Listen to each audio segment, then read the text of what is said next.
Hello and welcome, everybody. My name is Kelsey Livingston, and this is another episode of Artists in Residences brought to you by the Baton Rouge Gallery. Today, my guest is going to be artist member Diane Hanson. But before we get into the interview, I just want to say a couple of quick things.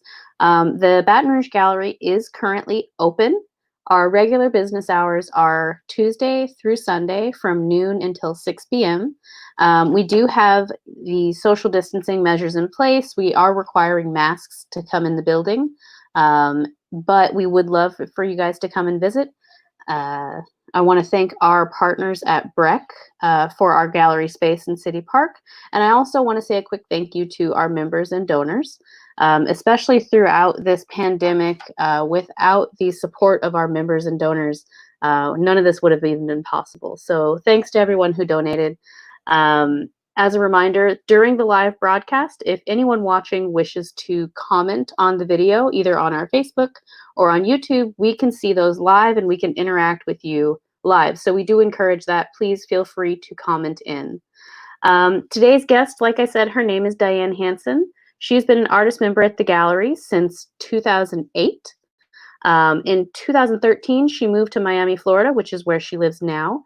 Diane was scheduled to show during our regular show schedule before COVID.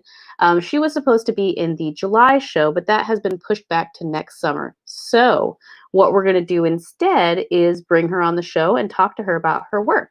So let's get her on. Diane, hi. Hi, Kelsey. Hi, everyone. Thanks for having me. Oh, thank you for coming on. Thank you so much. So while I'm pulling up your work here for everybody to see, I just want to ask real quick, how has life been for you in this crazy pandemic time? It's been interesting. Of course, like so many other people, our plans have changed. We were supposed to be traveling this summer, visiting friends and family, going to music festivals, and of course, coming to the Baton Rouge Gallery next month. And I was really looking forward to reconnecting with everybody there and sharing what I've been working on. Yeah. But we had to change our plans, and I got to be a substitute kindergarten teacher for my daughter, so that was an adventure and a bonding experience for us. So I've always appreciated teachers, and that appreciation has upticked quite a bit. I imagine. Experience. But we're taking it day by day. Yeah. And I'm looking forward to seeing everybody again. So. Same. I have such respect for families with young kids, especially. With older kids, I feel like they're their own challenges during something like this, but they kind of self-contain a little bit, like cats. Yeah. But young, have two of those, so yeah. Yeah. So I'm sure the cat was the easier one to handle during the pandemic than the kindergartner, right? Yeah. And she misses her friends. It's really hard, I think. Yeah. At this age, social interaction, is so important. And the older kids, they can FaceTime and chat, but with the young, so but we're doing well despite the challenges. So that's good. I'm glad to hear it. So while we go through some of your artwork, which we're going to show the people as we talk about it, I want to ask you a couple of questions right off the bat. Okay. How did you decide to become an artist? Well, like many kids, I loved drawing. And when I was in kindergarten, I got this idea in my head that if I drew enough horses, that I could convince my parents to buy me a horse. And I drew a lot of horses. Yeah. It did not come to fruition, despite my efforts. But what happened from that is I got fascinated with how line and color on a piece of paper could become an image. Mm-hmm. I find that kind of magical, that you can essentially take dirt and oil, smooth it, move it around in a flat surface, and your mind can translate that into an image. I still think that's kind of magical. That's incredible. So I'm sure, as demonstrated by the image on the screen, that you've moved on a little bit from drawing horses. What's your motivation for making artwork today? Why do you make work now? I make artwork today is a place for me, or my studio is a place for me to think and to ask questions and learn about the world around me. I think visual art is a great way to learn. It's a great way to share ideas and experiences. It fosters a greater understanding of others and of ourselves. Yeah, I agree. So tell me, how have you developed your studio practice? Well, when I was younger, I was really focused on building my tool set, skills that I could pull from to make any work that I wanted. So every artist has to decide the parameters for their work, the size, the materials, and what their goals are, what they want to work with. And sometimes these are dictated by the space that you have available to work in. You know, obviously scale. If you have a small space, you can't work really big. And of course, the materials available to you too. Um, Even though I work primarily in painting right now, I love a variety of approaches and materials in making art, which is why I find art so fascinating. There's no right way. It's about finding what works best for the artist, the goals, and what they're trying to accomplish. Yeah, and for the audience, Diane's work tends to be quite detailed. I recommend for those who can, if you're not watching it on mobile, if you're not listening to us while you're driving, please don't do that. But for those who can, try and put this video in full screen so that you can see all of these little details in each of these paintings, because they're much more than color shapes. There's a lot happening here with these pieces. Let me scoot over here to this next one. Okay, so tell me, how do you decide what you want to paint? What do you want to make? What you want to make work about? Oh, that's a good question. Okay, so I divide my studio practice up into essentially two ways of working. So every week I try to find time to make some small paintings. It's like, for example, this one's an 8x8 still life, and That's tiny. Yeah, so they're small. These are small, and I give myself 3 to 5 hours to complete these works. I have a stack right behind me of of them too. So these are basically like your art exercises, like your art curls. Exactly, and Yeah. it allows me to be present, to be in the moment, to look at light, composition, and like how I decide to translate the world around me. This is a way for me to get out of my head and really be in the moment, because I live so much in our head. I think a lot of us do, right? Yeah. So this is a way for me to, it's almost like meditative, to get into nature, do a landscape, or a still life. Another one here too. So but then I also, the other way that I work, so they divide into two ways. So I have this that I do in a regular like on a regular basis every week. But then my other work, which is what I show at the gallery, is the total opposite. This is work that I totally get into my head. I do a lot of reading, thinking. I mix up images. These are very labor intensive. Some can take up to 6 months or longer to complete. I think of this work as reconstructing reality. It's informed by what I've learned from my exercises and those other works, but for this work, I start in a series, so the approach is very different. I take an idea, I research it, mull it over, and then write down words or phrases that interest me, gather images, and then the painting starts. And the choices I make for color and composition in these works are not dictated by an external scene. Here I play around a lot more. I like to play around with space, sometimes creating depth, and while other times reaffirming the picture plane. Yeah, I was just going to point out, I have a couple follow-up questions to that, but even with pieces like this, it feels like you're really playing around with what you want to specifically look like flat space, almost like stacked perspective, and then what you're allowing the viewer to get into visually to create a certain depth of space. And then even in those deeper spaces, you've got these kind of transparent things that overlap a little bit to, I don't know, maybe make it feels kind of dreamlike in a way. Does that make sense? So quick follow-up to that. So you said that there are themes and ideas that drive your work. Do you plan out one painting at a time, or do you have a kind of rough idea of a set? I have like a rough idea of a set usually. So I'll start with a general idea, and then I usually think about it in a body of work. And most recently, I've started thinking more about when I display my work, like one big installation where all the pieces are relating to each other in a way. So they're making one big image up, but yet each individual painting works in itself too. which I think is a little bit like life. We're, we are individuals, but we have relationships to outside world and to other people. We're part of a larger picture. Yeah. So, Yeah. which is how I think of these works. Yeah. And some of these, oh, I'm sorry. Go ahead. No, go ahead. No, I was going to say, that kind of works with this sort of dreamlike qualities, because as we're going about and thinking about even just our day, right? It's like in your mind's eye, you don't just picture one single thing or one single voice happening at a time. It all kind of mixes together like a soup, which is sort of just beautifully illustrated on the canvas here. Well, thank you. Yeah, it's got to do with the way you fragment up your space, I think. It's I'm trying to show like the past, the future, and the present, and Mm-hmm. notice the stacked layering. I have so much going on in the image, so I do use like a grid kind of structure to hold it together, and I do limit my palette too. There happens Mm-hmm. to be balance that out, because if you get too much colors on, there's so many images going on. How do you balance that out? Yeah. So to me, it's like a little puzzle that I have to work out. I love it. And so when I start working on the paintings, I don't have this preconceived image exactly of how it's going to look like. I have an idea, and then it's like I'm having a conversation with the painting. Yeah. Yeah. Yeah. So, these past couple paintings we were growing up, they look very rural. Yes. What are these kind of farm imagery scenes related to in your life?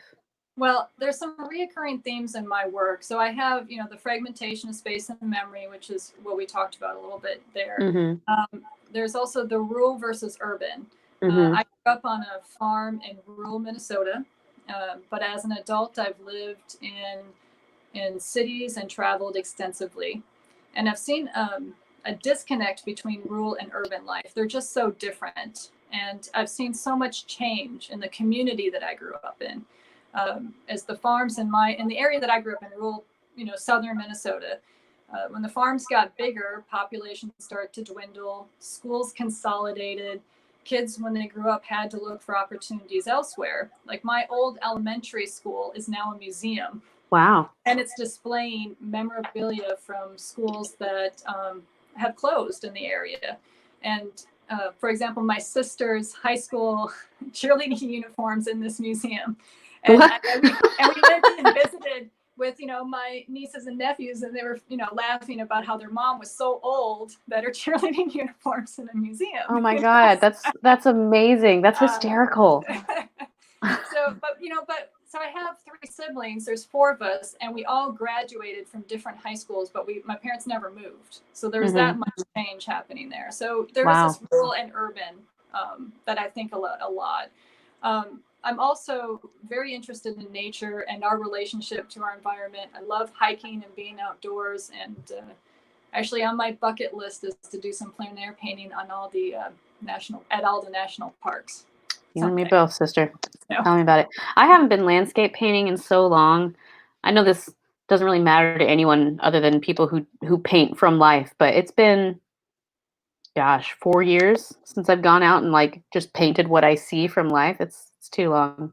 And being outside is a whole nother animal than being out. It is. Controlled outside, you're at the mercy of the elements. And, yeah. You have to, if you're painting with watercolor, you got to like choose between what the water you're drinking and dump out some so that you can paint with. Like it's a whole thing, And like hopefully not mix up the water you're cleaning the brush. Yeah, no, who would ever do that? Yeah. One time I was doing a watercolor painting on a sailboat and I ran out of water, so I just like took my little jar and just dunked it in the water and just painted with like the gross ocean water. It was awesome. Anyway, all right. Okay. I wonder if that painting still exists. I'll look for it. Okay, so tell me, what are you working on now? Okay, so my current project that's in the studio actually developed out of my selective memory series that I showed at the Baton Rouge Gallery in 2013, and this is one of the pieces from that show. Mm-hmm. And you'll notice there's a little mini me in all these different panels, and she's a persistent Pollyanna figure, reconstructing her world around her to her liking. It's this show is about our efforts to control and organize the world around us, and I was thinking about how much we can influence our memories and the experience of the world around us. So yeah, Oh, I was going to say, and for the audience, for those who are watching, really, really, this is one that you're going to want to go ahead and full screen this video for. My favorite little panel in this whole thing is the top center. I'm pointing as if people can see where but you have this couple, right, where one's painting the wall one color and one's painting it back the other color. If that's not like the perfect analogy for this entire COVID crisis and cohabitating with your partner, I don't know what is. That is just incredible. Oh, thank you. It's like a quiet argument right there. Like, you know, like you don't even need to say anything. I just feel every second of that. We're doing great, everybody. Everything's fine. Okay. Yes. No issue. None. Right. Okay, so tell me about this piece. Okay, so this is one of the paintings that was from that show called Sugar Coated. And what I was thinking about is when I was making this painting was the word homemaker. Mm-hmm. And I was also thinking about those cupcake war shows that you see on TV. Yeah. And I was also thinking about, most people have the goal of becoming homeowners, of, having their own home someday. Uh-huh. And so that's when I started, thinking about this image. And so I imagined this woman baking cupcakes with little houses on them. She was this little homemaker. And I started thinking of the cupcakes as representing little plots of land. So that actually was the inspiration for the next body of work, which I showed at the Baton Rouge Gallery in 2016 for the Before the Fork exhibition. Yeah, so this was actually the first time I had seen your work in person was for that show, and it blew my mind. I wanted to eat all of these little delicious horror scene cupcakes that you've created here. Hopefully not the ones with the cows and the manure. Anyways. All of them. It was a very weird day where I was just like, oh, I don't know if I love what's happening here, but I want to like put it in my mouth. Yeah. and I have to say, the way that I installed this, because I don't have an installation view, but I had a long rectangle that was a landscape, and these were placed within the landscape, so they were connected in that way. But if let's see, there's I think another one. So this particular series, I was exploring about the commodification of land and farming practices, and this one, which is called Sugar Coated number 4, it has these. You'll notice a lot in my work. I think it was in some previous images we showed too. You'll see a lot of milkweeds and butterflies, monarch butterflies in particular, and the reason why they're in my work is because I was thinking about the unintended consequences of using Roundup on crops, which of course Roundup, it decreases the weeds, which increases yields and decreases the costs for customers. But it also kills off the milkweed populations, which is where monarchs lay their eggs. And so the monarch represents the unintended consequences that can arise from our choices. Yeah, sort of our collateral damage, isn't it? So I see the world as a very complicated and interconnected place, and the monarch kind of represents that idea in my work. Yeah. So, Oh, and then this one here is called Classy. This is actually the work that I was going to show next month at the Baton Rouge Gallery. Well, we're all just going to have to wait to see it in person. You have to wait to see it in person, but at least you can see this here. And so you can obviously see the cupcakes are a reoccurring theme in this next body of work, right? But I don't restrict myself to cupcakes. I've also moved on to baked goods and to Jell-O that you'll see here in a second. And I wasn't going to talk about or really give away the subject matter in the next show, but I decided to go ahead and do it because I want to offer some context for this work. So my show next year will be titled Fair. And it's based on state fairs and world's fairs held in the U.S. And when I was growing up, I saw the Minnesota State Fair as this great bridge between rural and urban communities. They had this great agricultural area where kids could get up close to the tractors and combines and learn about that. So the show, is based on the idea of these world fairs, county fairs, state fairs, but it also plays around with the idea of what's fair. And I was just going to ask, yeah. And so what I'm focusing on is what's fair in land use, natural resources, and economic opportunities. So, obviously, thinking about fair, there's lots of ideas you can go with that, but I limited it to those 3 areas for the show. Yeah. And what I'm planning to do is have 3 baking booths. So this is supposed to be the baking competition at the fair. Love it. And these paintings will be on display as, entries in those, in the baking booth competition. So yeah. So the fairs, yeah. Are people going to like vote on their favorites, and we're going to give a great big blue ribbon to the one that wins? I was thinking of that, yeah. Oh, that's amazing. It would be kind of fun to do something like that, yeah. I mean, we've got time to really workshop this. We can talk after the broadcast. I think there's a lot of fun ideas. Yes. I'm open for ideas. That sounds great. Excellent. Okay. Oh yeah. So this is this is called 79 cents, and is one of the pieces that will be displayed next year in the show fair. And it is inspired by the pay inequality between men and women. So this is another sort of play on fairness, right? On fairness, right, and economic opportunities. And so the average woman makes 79 cents in comparison to $1 a man makes for the same work. And this is in 2019 numbers. I think it might have shifted for 2020, but when I started, this was in 2019. One can only hope it shifted to be closer to equal. Exactly, closer. And I divided the cake in half, and then you can see that there's toys that are targeted to specific gender, but yet they're very similar. So you've got the My Little Pony Castle, but you have Castle Grayskull from the He-Man series. I thought that looked familiar. That's awesome. So it's interesting because they're essentially very similar toys, but they're specifically, targeted to, boys and girls. Yeah. And it raises the question, is the wage gap influenced by the child's upbringing, or is it the expectation of each parent when they're trying to do the division of labor? And so, I also chose the birthday cake because that represents a milestone in a child's life. Yeah. And you also picked, the carousel creatures that you have on here on the little girl side of the cake is a rabbit, right? Yeah. Versus a lion. And I think that says a lot about how in America anyway, sort of the gender roles and expectations that are broadly applied to children as they're growing up. I think that's super interesting. Yeah, there was a painting I did a few years ago called Good Girl Messages too, which, kind of relates to some of these ideas as well. Oh, wow. So that's on my website. Yeah. Well, we'll put that up at the end here. We'll ask where everyone can find you on the internet. All right, so let's talk about this piece. This is, you were saying earlier how you've incorporated Jell-O. Here we are, Jell-O. Let's talk about it. Here's Jell-O, and this was a lot of fun to paint, and we it took a while to figure out. I, being in Miami, Florida, my studio is in a nice little shed in the backyard. Humidity and heat. I have an air conditioning unit, but the first Jell-O mold I made melted because I do work from observation from some stuff and adjust it for these particular pieces.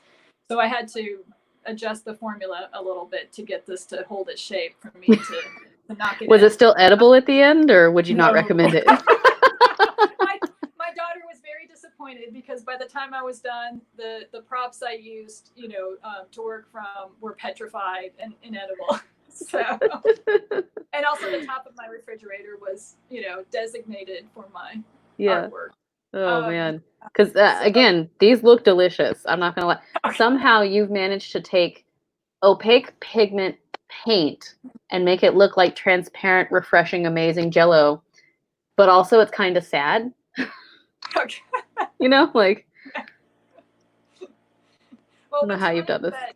When I was thinking about this work, one of the desserts, my grandmother actually competed in a Betty Crocker competition when she was younger, and I guess the dessert she made was called Pink Cloud, and I'm trying to track down this recipe. But one thing my grandmother made was always I don't know if I'm sure other families have made it, those Jell-O desserts with the fruit inside. So that's what made me start thinking about using Jell-O and using that to represent the ocean, like how we decide what's fair use of the resources in our oceans, and then also how we when we discard trash, obviously that's having a negative impact on the environment and the oceans as well. So this one here, which is called Trash, you have a little, but I was also thinking calling it Trash or Treasure. You've got this little hermit crab using a water bottle cap as its Is that shell. what that is? Okay. Yeah, so it's a little hermit crab, and they, find different shells, but they've actually are finding, trash to use as well. I've kind of thought about hermit crabs to be like the house cats of the sea, like if it fits, I sit kind of thing. Yes, I get that. But they're not Not to like, not to take away from like the very serious scholarly statement you're trying to make here with my house cat comment, but yes. That's okay. There's definitely a layer of like humor in all of this too, Mm-hmm. So yeah. Oh, wrong way. There we go. And I think this is the last one, I think, of the images that I pulled out. This is called Rising Tides. And of course, global warming is a important topic. And since we live in Miami, my family, if certain predictions come to fruition, we would be greatly impacted with the, sea level rise. Absolutely. And this was one of the first paintings I started for this series. It has one of the Art Deco hotels from Ocean Drive, the Breakwater, which is I also picked because of the name of it, and then the Freedom Tower too on the left. And there's some invasive species, the python, the iguana that's hiding behind the one cupcake on the right. And I didn't even see the iguana. There he is. So, oh no, there's one more painting, and I just remembered that. Okay. Here's the iguana for those whoever can see my little mouse going on here. Yeah, he's hiding back there. So those are invasive species, which then led to the next painting, which is called Invasive. And this, I believe, is the last one. Yes, this is our last one. Yeah, so then there's different, Florida's got all sorts of critters that have made their way to Florida that aren't supposed to be here. You got those wild boars, the iguanas. The iguanas are everywhere. I mean, they're like squirrels here. So. That's amazing. And then being from Minnesota, I'm fascinated still with the wildlife here. We had a peacock in our mango tree the other day that scared the dickens out of me. What a magical sentence, though, to just say, oh, yes, there was a peacock in my mango tree. Like, what kind of storybook place do you live in? I know, we have mangoes, and I don't think I had a real mango, like a really tasty mango until I was like an adult. So my daughter's growing up with them, but she's only seen snow in her life once, so. There's the trade-off then there, The trade-off, yeah. You have to teach her about all the different types of snow when she gets a little older. Exactly. Yeah. Well, I so appreciate you coming on to be with us. Can you tell the audience before we sign off, because we're rounding up on about a half hour here, where can people find you online? Do you have an Instagram? I know they can always go to our website, batonrougegallery.org, but where else? I have a website, dianehanson.com, and one of the projects I'm doing over the next 2 to 3 months is to update that with this particular work. Okay. And that is the best way to receive information. Of course, the Baton Rouge Gallery, I would say not only follow them for my work, but for the other artists' work too. They are a great space to show work, and those that are looking to get out in Baton Rouge and go see something, they are open, and I think it's a great place to take your kids to go get out and see some great work. Yeah, so. Just come get out of the house. All we ask is that you wear a mask when you come in the gallery. Don't worry if you forget, we've got spares. And we're pretty fastidious as a staff. We clean every touch surface a lot during the day just because we're nervous like that. But, it's a really great space, and there's a lot of really great artist members who are on view right now in this special summer group show. So yeah, Diane, thank you so much for coming on. I'll let you enjoy the rest of your afternoon. All right, have a good day. Kelsey, and I look forward to seeing you next summer. So. Well, hopefully we see you at some point before that, just cause, I don't know, maybe I'll go to Florida. Who knows? That would be awesome. Please come visit. As soon as the numbers look good. But all right, take care. Yeah, for now, stay put, but okay. Right. Bye. Right. All right, bye. All right, everybody. That's today's episode. We will see you next week with the next episode of Artists in Residences. Thanks for tuning in. Take care.